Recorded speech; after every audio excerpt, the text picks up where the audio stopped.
So we have discussed about different types of economic activities. So next we are starting up with the next topic, that is the characters of the business. First character is, that is, it is regarded as an economic activity. Yes, business is regarded as an economic activity because when we are dealing in the business, we are earning the profit. Whenever we are talking about the businessman always deal with an economic activity in order to earn the profit. Next we are having, that is, business deals with the production. Yes, business deals with the production of the goods and services. See over here, we are talking about goods and services. Goods can be consumer goods or industrial goods, and services can be in the form of transportation, banking, insurance, warehousing, etc. Okay, so this is all about the production. When we will do about the chapter or the concept of the commerce, we are discussing all the goods and all the services over there. Third, we are having business deals with the sale or exchange of the goods and services. Yes, हम कब कह सकते हैं कि that we are dealing in the business? When we are dealing up with the sale. जब हम कोई market में जाके चीज को सेल कर रहे हैं, ठीक है, followed by the exchange also. Exchange means if we are selling something, in return we are getting something. अगर शॉपकीपर कोई चीज सेल कर रहा है तो इन एक्सचेंज हम उसको क्या दे रहे हैं? That is the money. When you people were there in 10th standard, बच्चे, you were given the lecture on the barter system also. Barter system means commodity for commodity exchange economy. Barter system में हम क्या करते थे? There is not involvement of the medium of exchange. Money नहीं थी तब, तो कमोडिटी के बदले कमोडिटी देते थे. But when now we people are talking about the business, business में हम कमोडिटी देते हैं, पैसा लेते हैं. ठीक है, so it deals with the sale और exchange of the goods and services. Next we are having dealing on the regular basis. Dealing on the regular basis means whenever we people are talking about the business always deal on the regularity basis. Regularity means जब भी हम business की बात करते हैं, business तभी कहलाएगा जब हमारी terms and conditions regular basis पे होंगी. For example, I have to sell out one property. मैंने अपना घर ले रखा है, मैंने उस घर को सेल करना है, मैंने उसको घर को सेल कर दिया. In return I have get the money also. ठीक है, that will not be regarded as a business, क्योंकि वो मेरा रेगुलर एक्सरसाइज नहीं है, वो मेरा रेगुलर काम नहीं है. ठीक है, again you can take the example of the property dealer. What is the work of the property dealer? Sale of the property, purchase of the property, sale of the property, purchase of the property. तो वो जौन सा उसका business है वो regular basis है, वो लेता रहता है, वो बेचता रहता है, वो लेता रहता है, वो बेचता रहता है. ठीक है, सो dealings on the regular basis, it will be regarded as the business. Next we are having profit earning. Yes, business is directly related with the profit and profit is directly related with the risk that I have already told you. Risk and profit, they are directly related with one another. Risk बढ़ रहा है, profit बढ़ रहा है. Risk कम करोगे, profit कम हो जाएगा. Next we are having uncertainty of return. Uncertainty of return means we are not sure that surely in future we are getting the profits or we are not getting up of the profits. Business जब भी हम deal करते हैं, अब सारा session हम काम करते हैं, स्कूल में अप्रैल से सेशन बिगिन होता है, हम सारा साल काम करते हैं. ठीक है, but till the end of the year हमें पता नहीं लगता that we are getting the advanced और stipulated number of profits or not. ठीक है, so uncertainty of the return, we are not sure about the profits. So these are the characters of the business: economic activity, production, sale or exchange of goods and services, dealing on the regular basis, profit earning, uncertainty of the return. I hope All these points are clear to you. Next we are having that is the objectives of the business. Objectives of the business, there are basically three objectives of the business, that is economic objective, social objective and individual objective. Economic objective is the objective of the business house, objective of the organization. ठीक है, क्योंकि हमने business की definition में क्या पढ़ा है, that business is regarded as an economic activity.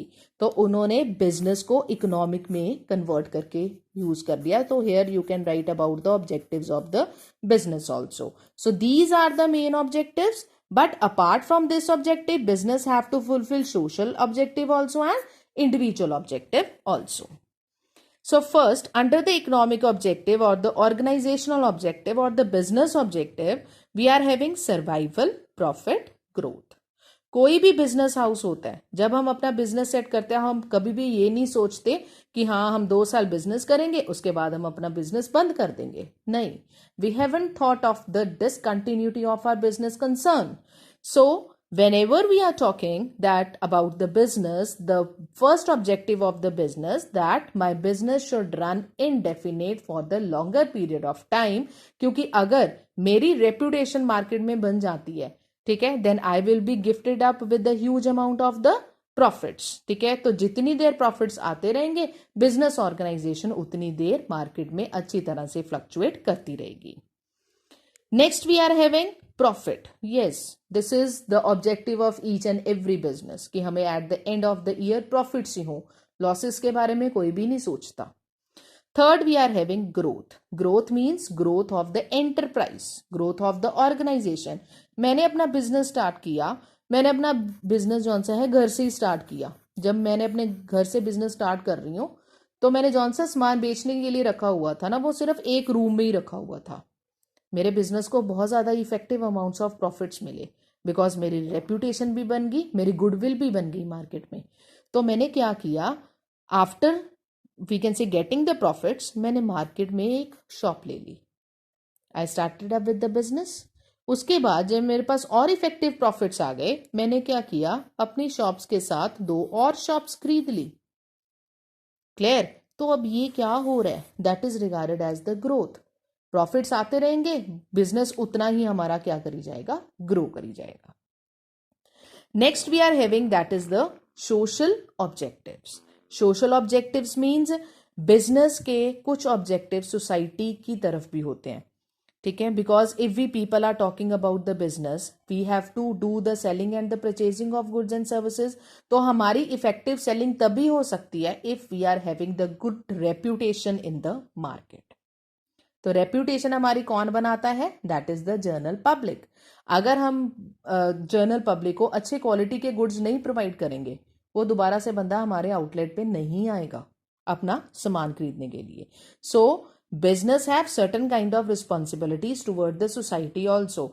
Businessman को ये रियलाइज करवाना पड़ेगा outside we can say society के मेंबर्स को, that if I am working for profit earning, apart from that I am having more care towards you people also. So they are indulged in providing quality types of products. They should avoid unfair practices, means black marketing नहीं करनी, overcharge नहीं करना customer से. Employment generation, अब जैसे employment generation है, पहले मैंने अपने घर में काम शुरू किया हुआ था, there is no need of any kind of the helper. जब मैंने बाहर शॉप ली, मैंने एक हेल्पर रख दिया. एक हेल्पर की बजाय फिर मैंने 2 शॉप्स ले ली, तो मेरे को नंबर ऑफ वर्कर्स और लेने पड़ेंगे. तो ये क्या हो रहा है कि अगर मेरा बिजनेस ग्रो कर रहा है, ठीक है, then it is giving the employment opportunity to the outside society also. Next we are having social service. Social service, social service में अब क्या आ सकता है, what we can talk in the social services. Social services means that is providing the services to the society. ठीक है, जितनी तुम community को सर्विसेज प्रोवाइड करोगे उतना ही तुम्हारा क्या होएगा, जौन सा सोशल स्ट्रक्चर है वो स्ट्रांग होएगा. ठीक है, that will help you in building up the reputation in the market. Next we are having avoidance of the pollution. अब सपोज हमने बिजनेस कर लिया ब्रिक क्लिंक का. जब brick kiln, I think you people know, brick kiln का एक बहुत बड़ा सा क्या होता है, क्लिन होता है, जिसमें से जौन से फ्यूम्स होते हैं ना वो उड़ रहे होते हैं जब हम ब्रिक्स को आग लगाते हैं। तो that fumes are very dangerous for the health. तो अगर मैंने अपने ब्रिक क्लिन का बिजनेस शुरू किया, ठीक है, तो जब मैंने अपने ब्रिक क्लिन के लिए सेटअप के लिए जगह देखी ना, then I having the preference कि जौन सा मेरा ब्रिक क्लिन है that should be outside the residential area, so that जौन से बनते हैं उनको कोई प्रॉब्लम ना आए, उनको कोई ब्रीदिंग प्रॉब्लम ना आए, उनको कोई दिक्कत ना आए मेरे बिजनेस से। ठीक है, so over here also what I am talking about that is the avoidance of the pollution. Next we are having individual objectives. Individual objectives means जौन से पर्सन बिजनेस में इन्वॉल्व हैं, जो बिजनेस में काम कर रहे हैं, उनके भी पर्सनल ऑब्जेक्टिव्स होते हैं। लाइक उनको कॉम्पिटिटिव सैलरी मिलनी चाहिए, good working conditions must be there, peer recognition must be there, timely to timely we can say special benefits can be given to them, ठीक है, like housing facility, medical facility, free education of the children of the workers as well as the employees. तो ये क्या है, that is regarded as the individual objectives of the concern. ठीक है, so I hope you understand the types of economic activities. Then we have done the characters of the business and then we have done the objectives of the business.